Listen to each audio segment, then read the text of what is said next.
Est-ce que vous avez déjà essayé des tonnes de types d'agenda, d'applications ou d'outils d'organisation variés sans jamais avoir l'impression qu'ils répondent à vos besoins ou qu'ils s'adaptent aux différents moments et aspects de votre vie, bref, qu'ils ne vous conviennent pas parfaitement? Moi, je vous comprends parce que je suis aussi passée par là, je pense comme tout le monde. C'est donc la raison pour laquelle, dans cet épisode, je voulais vous présenter un outil fantastique qui, bien qu'évidemment pas parfait à 100%, parce que malheureusement, l'outil d'organisation parfait n'existe pas. Ça reste l'un des outils les plus complets et les plus versatiles que j'ai essayé depuis toujours, en fait. Bon, ça suffit avec le suspense. Je te dis de quel outil il s'agit. C'est la méthode Bullet Journal, dont tu as probablement entendu parler déjà, parce que c'est une méthode qui a gagné pas mal en popularité sur les réseaux sociaux dans les dernières années. Donc, c'est la méthode, l'outil. C'est une méthode, un outil, donc voilà, le Bullet Journal. C'est ce dont on va parler aujourd'hui. Je vais vous la présenter, un peu qu'est-ce que c'est et pourquoi vous devriez l'utiliser. Donc, on va aussi aborder ses avantages et ses désavantages, parce que comme je disais, c'est pas un outil parfait. Il a donc des désavantages à prendre en compte pour décider si c'est le bon outil pour vous. Et ensuite, je vais aussi vous parler des erreurs à éviter pour utiliser cette méthode à son plein potentiel et surtout s'y tenir dans la durée. Donc, voilà un peu ce dont on parlera aujourd'hui. Pour éviter de faire un épisode de plus d'une heure, j'ai décidé de diviser en plusieurs épisodes le sujet du Bullet Journal, surtout comment on commence le Bullet Journal et tout. Donc, vous allez trouver dans les prochaines semaines et mois suivants un peu d'autres épisodes sur la structure du Bujo qui est l'abréviation de Bullet Journal, comment débuter un Bullet Journal, comment l'intégrer dans votre vie quotidienne, etc., etc. Donc voilà, j'espère que cet épisode un peu d'introduction et les épisodes suivants sur cet outil vous convaincront de l'essayer et vous aideront en fait à l'utiliser pour enfin avoir un outil d'organisation qui vous permet de bien vous s'adapter à vos besoins, de mieux organiser votre vie et donc de vivre de façon plus sereine et alignée.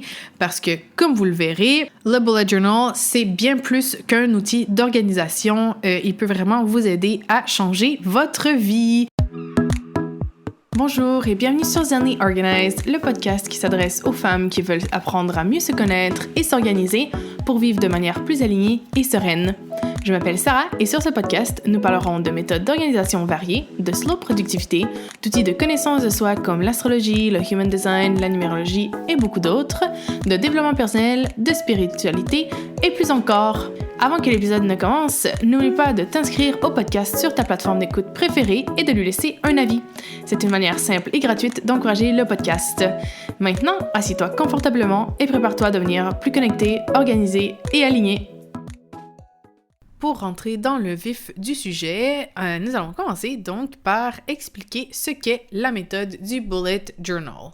Donc, c'est une méthode qui a été inventée par Ryder Carroll. D'ailleurs, tout le contenu de cet épisode se base sur son livre The Bullet Journal Method, que vous pouvez aussi trouver en français et que je vous conseille hautement de lire parce que il va vraiment vous aider à utiliser votre Bullet Journal à son plein potentiel. Donc, le Bullet Journal, c'est un outil et une méthode d'organisation qui vous permet de tout rassembler, en fait, votre organisation, mais même, je dirais, votre vie, dans un seul cahier. Donc, c'est un agenda, c'est votre to-do list, c'est l'endroit où vous notez vos objectifs, vos idées. Vous pouvez aussi y tenir votre journal intime. Vous pouvez y faire des listes variées qui vous permettent d'être plus organisé ou de garder des informations précises et tout. C'est vraiment un cahier de notes, mais pour toute votre vie, en fait. Pour tout ou presque. Hein. On peut vraiment presque tout faire dans un bullet journal. Donc, voilà. Si vous êtes le genre de personne qui a toujours des tonnes de post-it partout ou plein de petits papiers avec plein de listes différentes écrites, que vous ne retrouvez jamais vos notes et tout, eh bien, je pense que le Bullet Journal, c'est sûrement une méthode qui va vous plaire et qui va vous permettre de tout rassembler au même endroit. Donc, l'objectif de la méthode Bullet Journal, selon Ryder Carroll, est de garder une trace du passé, organiser le présent et concevoir l'avenir. Et donc, la promesse que Carroll fait dans son livre, c'est que la méthode Bullet Journal vous aidera à accomplir plus en travaillant moins. Elle vous aide à identifier et à vous concentrer sur ce qui est significatif en éliminant ce qui n'a pas de sens. Pourquoi? Parce qu'en fait, le Bullet Journal vous pousse vraiment à utiliser en fait le cahier comme un deuxième cerveau, donc pour tout noter, ce que vous voulez faire, vos idées, vos objectifs et tout, et ensuite de périodiquement faire du ménage dans tout ça pour ne garder que l'essentiel et donc vous aider à moins travailler et à vous, surtout quand vous travaillez, vous concentrer sur les choses qui comptent vraiment pour vous. Donc, c'est vraiment... c'est pour ça que c'est pas juste un outil, mais c'est une méthode parce que au-delà de l'outil en soi qui permet de garder des notes, garder des rendez-vous et tout, c'est qu'il y a toute une méthode derrière pour vous permettre de vivre une vie plus alignée, de faire en sorte que ce sur quoi vous passez votre temps et votre énergie, c'est ce qui compte vraiment pour vous. Donc, voilà. Et la beauté de cette méthode, c'est qu'elle est hautement personnalisable. En fait, c'est un cahier blanc. Donc, comme le dit Carroll dans son livre, c'est que le pouvoir du Bullet Journal est qu'il devient ce que vous avez besoin qu'il soit, quelle que soit la saison de la vie dans laquelle vous vous trouvez. Donc, c'est vraiment, vous pouvez l'adapter à tout moment, à vos besoins. Vous avez un nouveau projet, vous l'adaptez. Vous avez plus de choses à faire dans votre vie, vous adaptez. C'est vraiment fantastique. Moi, j'utilise la méthode Bullet Journal depuis plus de 3 ans maintenant et aucun de mes cahiers se ressemble, aucun de mes bougeots n'est identique. Même dans le même cahier, d'un mois à l'autre, les spreads, les mises en page en français, pardon, changent, évoluent et tout. Donc, c'est vraiment, moi, personnellement, c'est ce que j'aime dans cette méthode, c'est que vraiment, on peut tout faire avec. Il n'y a pas de limite et ça permet vraiment de s'adapter à tout ce qu'on a besoin, en fait, de noter dans notre cahier. Voyons maintenant quels sont les avantages et les désavantages de cet outil, de cette méthode. Donc, je vais commencer avec les avantages. Le principal étant vraiment l'augmentation de la productivité parce que, comme je vous le disais, c'est vraiment le but, c'est de diminuer ce qu'on fait pour seulement faire les choses qui ont vraiment du sens, qui nous amènent vraiment vers la vie qu'on désire réellement, notre vie rêvée, disons. Et aussi, le Bullet Journal nous permet d'atteindre plus facilement nos objectifs et de vivre de manière alignée, justement pour ça, parce que ça nous encourage à nous concentrer sur l'essentiel et nous défaire de ce qui n'est pas utile. Je vous le disais aussi juste il y a quelques secondes, l'adaptabilité complète du Bullet Journal à nos besoins, ça c'est un avantage que j'ai retrouvé presque dans aucun outil papier. C'est sûr que les outils digitaux, certains offrent aussi une grande possibilité d'adaptabilité, mais dans les types d'outils papier, ça c'est vraiment difficile. Généralement, il y a déjà une structure mise en place et tout, et il n'y a pas vraiment beaucoup de marge à l'extérieur de cette structure préexistante-là. Donc, le Bullet Journal a vraiment cet avantage c'est un cahier blanc, donc vous pouvez faire ce que vous voulez dedans et faire la structure que vous voulez. Un autre avantage qui est vraiment souvent mentionné par la communauté des bujoteurs, c'est que le Bullet Journal permet d'apporter plus de plaisir et de créativité à son organisation parce que, on pense vraiment à quelle est la meilleure structure, comment faire la page, telle page pour qu'elle corresponde vraiment à nos besoins, à nous et tout. Après, bien sûr, on va le voir dans les désavantages, il faut faire attention à ce côté-ci. Sur les réseaux sociaux, il y a beaucoup de bullet journal très créatif, super magnifique et tout, c'est pas l'objectif principal du bullet journal, mais si c'est une partie qui vous attire aussi, ben ça permet vraiment d'avoir un outil qui est complètement à votre image, même esthétiquement. Donc ça, c'est bien aussi. Finalement, moi, un avantage que j'aime particulièrement, c'est que le bullet journal nous permet de prendre une pause des écrans dans un monde où les écrans sont partout. Donc moi, j'aime aussi beaucoup des outils digitaux. J'utilise aussi un outil digital en particulier que j'adore et tout, en même temps que j'utilise mon bullet journal. Mais c'est que le bullet journal, ça nous permet d'avoir un petit peu de temps pour nous. Et du temps, surtout loin des écrans, ce qui fait du bien. Et personnellement, je trouve qu'il y a vraiment des bénéfices à écrire à la main que écrire à l'ordinateur, non pas. Surtout quand on parle d'objectifs et tout, de réflexion, de voir justement avoir une vie plus alignée et tout. Je trouve que le papier, c'est beaucoup plus approprié à ce genre de réflexion, à ce genre de tâches, entre guillemets, par rapport au digital. Donc, et voilà. Et le dernier avantage aussi, c'est que le bullet journal nous permet vraiment de prendre un temps de qualité pour nous-mêmes que d'autres outils ne nous poussent pas autant à faire. Pour ce qui est maintenant des désavantages de la méthode, parce que comme je vous disais en intro, c'est pas un outil que moi j'adore, que je recommande vraiment à tout le monde et que je pense que c'est un des seuls outils qui peut vraiment répondre aux besoins de tout le monde. Il y a quand même des désavantages à prendre en compte avant de vous lancer dans cette méthode si vous voulez vous y mettre. Donc, c'est sûr que comme c'est un cahier blanc, ça va vous demander plus de temps à préparer votre bullet journal que d'utiliser un agenda déjà préparé où la structure est déjà en place. Donc, ça, c'est à prendre en compte. Après, il faut bien, comme je vous disais, faire attention à ne pas s'emballer et ne pas surtout penser qu'il faut absolument que votre bullet journal soit une œuvre d'art qui pourrait être exposée dans un musée. Moi, mon bullet journal, il n'est pas joli. C'est très, très minimaliste. Il n'y a pas de dessin, pas de couleur ou presque. C'est vraiment... pour moi, c'est un outil d'organisation plus qu'un outil de créativité et tout. J'aime être créative, mais dans d'autres...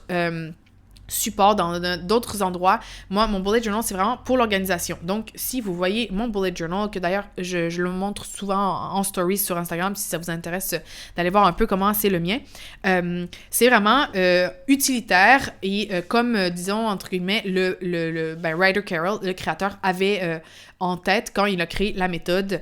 Et voilà. Donc, moi, mon bullet journal, ça me prend pas énormément de temps le préparer. C'est sûr que ça me prend plus de temps que d'un agenda préparé, où il n'y a aucun temps à mettre à la préparation. Mais moi, par semaine, c'est 5 minutes. Et par mois, un peu parce que je fais aussi un bilan et tout, ça me prend un peu plus de temps, mais une demi-heure par mois, moi, ça me semble pas énorme comme temps pour avoir après un outil qui est absolument adapté à mes besoins à 100%.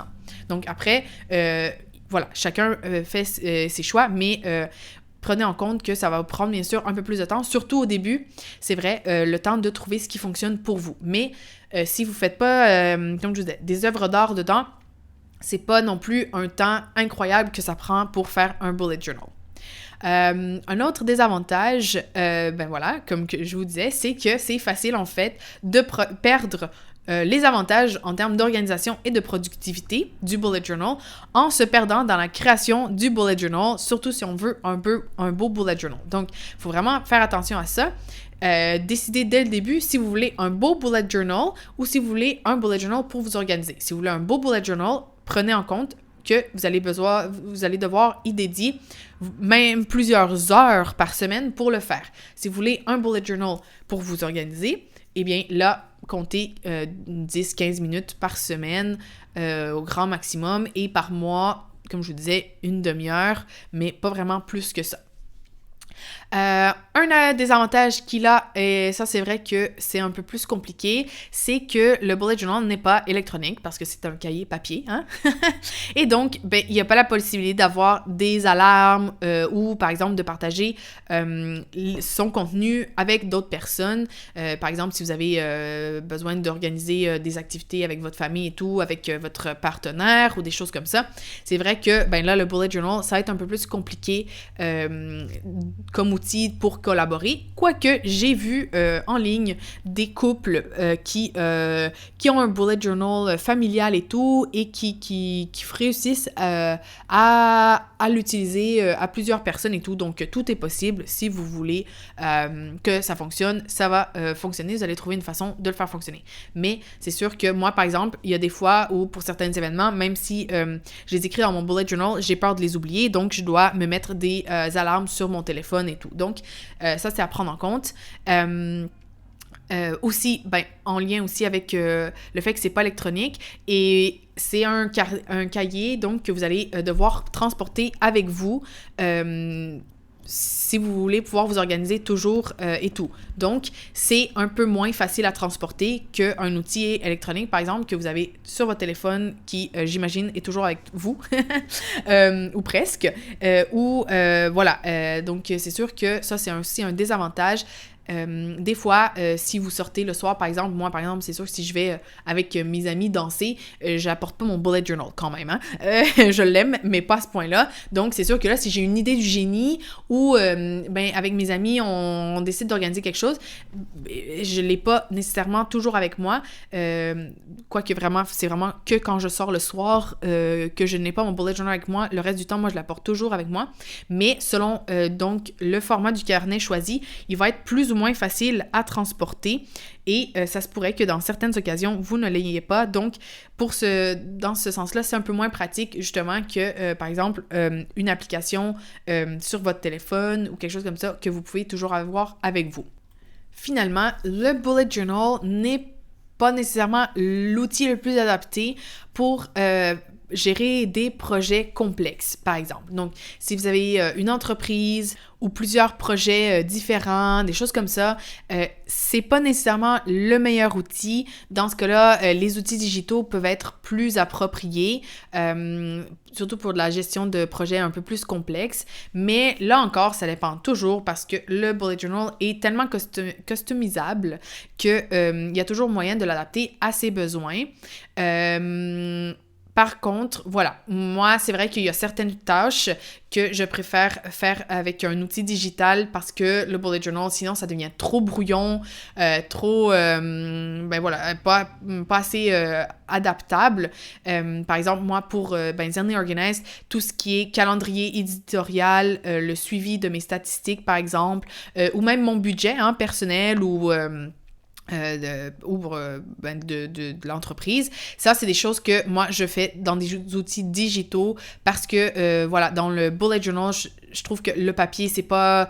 on a des programmes maintenant qui ont des formules, des trucs comme ça, qui permettent de déplacer les éléments tellement facilement que, voilà, moi, personnellement, ça, c'est des choses que je ne fais pas dans mon bullet journal et que je trouve que des outils digitaux sont plus appropriés. Mais pour le reste, donc pour ma gestion de tâches et tout, par exemple, j'utilise quand même mon bullet journal autant pour ma vie personnelle que professionnelle.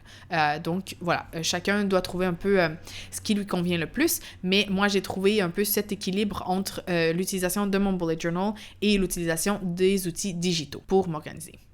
Donc, voilà un peu les avantages et les désavantages à prendre en considération si vous pensez vous mettre au bullet journal pour vous aider à décider si c'est le bon outil pour vous ou pas. Si vous décidez de vous y mettre, je suis trop contente! Je voulais juste vous partager quelques erreurs à éviter quand vous commencez votre bullet journal pour partir du meilleur pied possible. Ça se dit ça en français? Bref, je pense que oui. Donc, moi, je vous encourage vraiment à lire le livre de Ryder Carroll. Pour moi, c'est une erreur de commencer le bullet journal sans lire le livre. Moi, j'ai commis cette erreur, c'est pour ça que je vous le dis. J'ai été quelques mois à essayer de faire le bullet journal juste en lisant des trucs en ligne, en essayant de comprendre la méthode à partir de vidéos YouTube, d'articles de blog, de comptes Instagram ou Pinterest et tout. Et j'ai presque abandonné parce que je comprenais pas en quoi c'était révolutionnaire comme outil et tout. Donc vraiment, lisez le livre parce que c'est une méthode, comme je disais, c'est plus qu'un outil, c'est une méthode et en utilisant la méthode de Ryder Carroll, c'est là que vous allez vraiment voir les bénéfices. Donc moi, je vous conseille vraiment au tout début de lire le livre et de suivre la méthode le plus, entre guillemets, religieusement possible, au moins pour 2-3 mois. Et ensuite, une fois que vous l'avez utilisé de façon, entre guillemets, classique, ben là, vous pouvez adapter vos besoins. Mais vraiment, au début, utilisez la méthode comme elle a été projetée parce que tout a un sens et tous les éléments vont vous aider à mieux vous organiser, à justement avoir les avantages du bullet journal qui sont plus que juste être une liste de tâches ou de rendez-vous, mais vraiment de vous aider à décider ce sur quoi vous voulez focusser votre temps, votre énergie, qu'est-ce qui ne mérite pas votre attention, votre énergie, votre temps, etc., pour vraiment l'utiliser comme outil pour construire la meilleure vie pour vous, la vie que vous voulez. Donc vraiment, lisez le livre, c'est genre 15 €. C'est un des meilleurs 15 € que j'ai dépensé dans ma vie, vraiment. Ensuite, Ryder Carroll le dit lui-même dans le livre, c'est une des premières choses qu'il dit dans le livre, et je vous le redis moi aussi. Première chose à faire avant même de commencer à écrire votre nom dans votre cahier, c'est de définir vos besoins. Ne pas définir vos besoins avant de commencer le bullet journal, c'est une garantie de faire un peu tout et n'importe quoi, de juste suivre les choses qu'il y a sur Instagram ou sur Pinterest et de ne pas avoir un outil qui vous correspond vraiment à vous. Donc vraiment, définissez vos besoins. Vous voulez, qu'est-ce que vous voulez faire avec votre bullet journal? Pourquoi est-ce que vous voulez l'utiliser? Est-ce que vous voulez faire votre budget dedans? Est-ce que vous voulez suivre un projet genre d'achat de maison, de construction de ou des travaux que vous devez faire, par exemple? Est-ce que vous voulez voir un peu quelles sont vos habitudes pour mettre en place des meilleures habitudes? Les possibilités sont vraiment infinies, mais vraiment définissez vos besoins, à part le fait de juste noter vos rendez-vous et vos tâches. Qu'est-ce que vous avez besoin dans votre vie actuellement pour vous sentir plus légère, plus organisée et plus sereine? Et après, est-ce que vous avez besoin de mettre ça dans votre bullet journal? Comment vous allez faire, etc. Donc, définissez vos besoins, hyper important. Autre erreur hyper commune que j'ai aussi commise. Donc, ici encore, je vous le dis parce que d'expérience, c'est ce qui m'est arrivé aussi, c'est au début, trop s'inspirer d'Internet, des réseaux sociaux, de ce que les autres font, et donc de tomber dans le piège de faire plein de mises en page, de choses dont vous ne vous servirez pas au final. Juste parce que la page était jolie sur Pinterest ou vous pensez que vous aviez besoin de ça. Donc ça, c'est vraiment, ces deux erreurs-là sont liées, là, le fait de ne pas définir vos besoins et de trop vous inspirer d'Internet. C'est que si vous ne définissez pas vos besoins à l'avance, vous allez tomber dans le piège de voir plein de mises en page et tout de Pinterest et vous dire « Ah ben oui, j'ai besoin de faire telle affaire », alors qu'au final, non. Et donc, c'est du temps et de l'énergie que vous allez perdre à faire des mises en page dont vous n'avez pas besoin. Donc, moi, ce que je dis toujours, c'est, une fois que vous avez défini vos besoins, OK, vous voulez faire un habit tracker, donc un tracker pour vos habitudes, OK, vous savez pas trop comment le faire et tout parce que vous l'avez jamais fait. Là, vous allez voir sur Pinterest ou sur Instagram Habit Tracker Bullet Journal et voir un peu ce que les autres font pour avoir une idée de comment le mettre en page. Mais avant ça, on détermine qu'on a besoin de mettre en place des meilleures habitudes, donc on a besoin de les traquer, de les suivre pour voir si on les met bien en place. Donc moi, je trouve que c'est vraiment important ça, sinon on tombe dans le rabbit hole, je sais pas comment on dit ça en français, dans le piège de passer des heures sur Pinterest et des heures à créer des pages ensuite qui nous servent pas. Autre erreur liée aux réseaux sociaux, c'est le fait de vouloir faire des mises en page, un bullet journal trop compliqué et créer plein de collections inutiles. Les collections, comme je disais, c'est des mises en page et tout, et dont vous n'avez pas réellement besoin. Donc, au début, on part vraiment très simple. On suit les modules de base dont parle Ryder Carroll dans la méthode, qu'on verra dans le prochain épisode. Et après, on ajoute selon ses vrais besoins, mais pas juste parce qu'on a vu des choses sur Internet. Autre erreur liée à Internet. Bon, j'aime beaucoup Internet, hein, mais c'est vrai qu'avec le bullet journal, ça crée un peu des problèmes. Donc, c'est le fait de voir un bougeot parfait parce qu'on voit tous les bougeots magnifiques des personnes sur Internet. Votre bougeot n'a pas besoin d'être parfait. Comme je vous disais, le mien, il n'est pas joli. Il n'est pas... c'est pas une œuvre d'art, mais... il m'aide à m'organiser, à atteindre mes objectifs. Donc, c'est ça son vrai but. Et voilà, il n'est pas parfait et je fais des erreurs des fois. C'est pas grave, ça permet aussi de travailler sur son côté perfectionniste. Moi, ça m'a beaucoup aidé le bullet journal pour ça. Donc, si vous avez aussi besoin de ça, c'est peut-être un outil à essayer pour travailler sur votre côté perfectionniste. Aussi, et investir dans plein de matériel dès le début. C'est aussi une erreur très commune quand on commence le bullet journal, justement parce qu'on voit tous ces magnifiques bujots en ligne. C'est très simple, on peut même commencer avec n'importe quel cahier qu'on a chez soi. C'est d'ailleurs ce que je vous conseille pour voir si la méthode, vous l'aimez et tout. Prenez n'importe quel cahier que vous avez chez vous, essayez la méthode pendant un petit bout de temps et si vous voyez que vous l'aimez, eh bien là, prenez un cahier, un bon cahier quand même parce que vous allez traîner presque partout et tout. Donc, un cahier avec le format qui vous convient et tout. On en parlera aussi dans le prochain épisode. Un crayon qui vous plaît, avec lequel écrire, etc. Mais vraiment, au tout début, on a seulement besoin d'un cahier et d'un crayon. Ensuite, si vous voulez le décorer, faire des trucs, vous achèterez, mais avant, voyez si vous aimez la méthode ou pas. Finalement, la dernière erreur dont je voulais vous parler, c'est de ne pas garder son bullet journal avec soi le plus possible au tout début surtout. Le temps de l'intégrer dans son quotidien et tout. Au tout début, mais même ensuite, il faut vraiment utiliser le plus souvent son bullet journal parce que c'est ça qui va faire en sorte que ça va être un outil qui va vous aider à diminuer votre charge mentale, à mieux vous organiser et tout. C'est vraiment de l'avoir et de l'utiliser le plus possible. Donc, mettez-le vraiment à côté de vous, toujours, quand vous commencez. C'est ça qui va vous permettre de le prendre en main et de l'utiliser à son plein potentiel. Et voilà, c'est tout ce que je voulais vous dire aujourd'hui sur la méthode Bullet Journal. C'était un peu un épisode d'introduction sur ce magnifique outil. Si vous avez aimé l'épisode, vous pensez que c'est un outil qui peut servir à des personnes que vous connaissez, mais je vous invite à le partager avec elles parce que c'est vraiment une façon simple et gratuite de encourager mon travail et aussi de permettre à des personnes de trouver finalement l'outil d'organisation qui pourrait changer leur vie. Donc, n'hésitez pas à partager cet épisode. Et nous, on se retrouve du coup dans 2 semaines pour un nouvel épisode. Mais avant de partir, je voulais vous laisser sur une citation de Ryder Carroll, l'inventeur du Bullet Journal, qui dit « In the most connected time in history, we're quickly losing touch with ourselves », qui traduit en français signifie « À l'époque la plus connectée de l'histoire, nous perdons rapidement le contact avec nous-mêmes », ce qui est quelque chose justement que le Bullet Journal permet de faire, c'est-à-dire de nous reconnecter à nous-mêmes, à ce que nous voulons faire et quelle est la vie que nous désirons. Donc voilà, je trouvais que c'était très inspirant comme citation. J'espère qu'elle vous a plu et que cet épisode aussi vous a plu. Voilà, donc je vous souhaite une très très belle semaine et on se revoit très bientôt. Ciao!